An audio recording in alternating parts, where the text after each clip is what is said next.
సంపాదన అనేది డిఫరెంట్, మళ్ళీ లక్ష్మీ యోగాలు అనేది డిఫరెంట్. సంపాదన బట్టి చెప్పొచ్చు, లక్ష్మీ యోగాలు ఎలా ఏర్పడ్డాయి అనేది కూడా చెప్పొచ్చు మనం.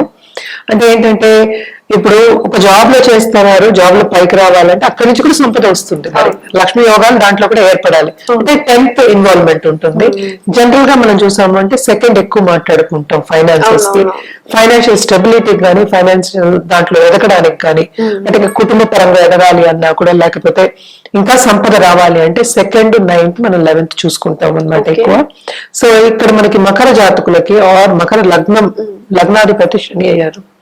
శని ఫస్ట్ హౌస్, సెకండ్ హౌస్ కూడా అధిపతి.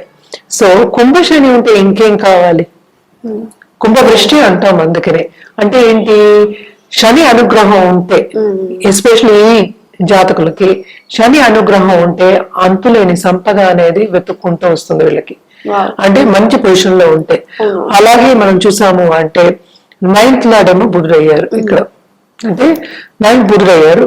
ఓన్ హౌస్ లో ఉన్నా, ఓన్ హౌస్ అంటే ఇప్పుడు కన్య అయింది, కన్యలో ఎగ్జాల్టేషన్ మళ్ళా ఉంటే ఇంకేం కావాలి. 9th లార్డ్ ఎగ్జాల్టెడ్ అంటే ఇంకా భాగ్యాధిపతి భాగ్యంలో ఉన్నాడంటే ఇంకేం కావాలి.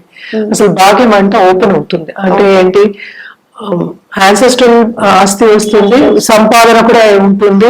ఇప్పుడు ఫారెన్ కి వెళ్ళి చాలా మంది సంపాదించుకుంటున్నారు. ఎక్కడో ఏంటంటే పెట్రోల్ బంక్ లో పెట్రోల్ కొట్టిన వాళ్ళు కూడా ఏంటి అంతులని సంపద సంపాదిస్తున్నారు జీవిత కాలంలో. ఇవన్నీ బేసిక్ గా మనం చూడవలసింది ఏంటంటే లక్ష్మీ యోగాలు, ధన యోగాలే. ఈ యోగాలన్నీ ఏంటంటే ఎప్పుడు సార్థకం అవుతుంది అనేది వెరీ ఇంపార్టెంట్. ఎప్పుడు అవుతుంది అది, వాళ్ళకి ఎప్పుడు పీరియడ్ వస్తుంది, టైం ఇస్ ఎక్స్ట్రీమ్లీ ఇంపార్టెంట్ అనమాట. వాళ్ళకి టైం వచ్చినప్పుడు తప్పక సంపాదన అనేది ఎక్కువ అవుతుంది వాళ్ళకి. ఎప్పటికైనా మనం అంచులంచులుగానే ఎదగాలి. సో నెమ్మదిగా ఎదగడం అనేది ఉంటుంది. ఈ కాంబినేషన్ చెప్పిన దాంట్లో చాలా బాగుంటుంది. అంటే 9th లార్డ్ ఓన్ హౌస్ లో ఉన్నారు అంటేనే వెరీ స్ట్రాంగ్ అన్నమాట. అంటే సంపద ఆల్రెడీ ఉంది వాళ్ళకి, కానీ కూడా ఏంటంటే సెల్ఫ్ మేడ్, నేను చేసుకుంటానని కూడా ముందుకెళ్ళి వాళ్ళు భాగ్యాన్ని ఇంకా కొంచెం ముందుకు తీసుకెళ్తారు అని చెప్పాలన్నమాట.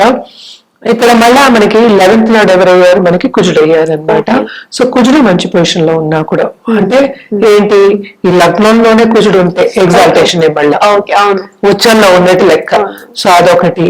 అది ఏంటంటే మళ్ళా కుజదశ వచ్చినప్పుడు కానీ, లేకపోతే బుధ దశ వచ్చినప్పుడు కానీ, ఈ దశలన్నీ వచ్చినప్పుడు ఆ టైం వచ్చినట్టు లెక్క అనమాట. సో ఈ టైం వచ్చినప్పుడు ఏమవుతుందంటే వాళ్ళు తప్పక ముందుకి వెళ్ళిపోతారు, ముందుకి తొందరగా వెళ్ళిపోతారు. అంటే పరిగెత్తడమే, అంటే ఏంటంటే మెల్లిగా పరిగెత్తడం కాదు, స్ప్రింటింగ్ అంటాం కదా, వేగంగా పరిగెత్తడం.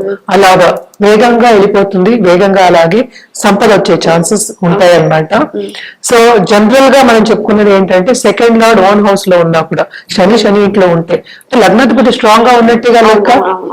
సో ఈ సంపద అనేది ఈజీగా ఫైనాన్షియల్స్ లో చాలా స్ట్రాంగ్. వీళ్ళే అప్పులు ఇంకోళ్ళకి ఇస్తారు, అప్పులు వీళ్ళు తీసుకోరు అని కూడా చెప్పగలం అనమాట. బాగుంటుంది. అలాగే శని అనుగ్రహం ఉంటే, శనీశ్వరుడు బ్లెస్సింగ్ ఉంటే చాలా బాగుంటుంది ఈ లగ్నం వాళ్ళకి ఎస్పెషలీ అని చెప్పాలి.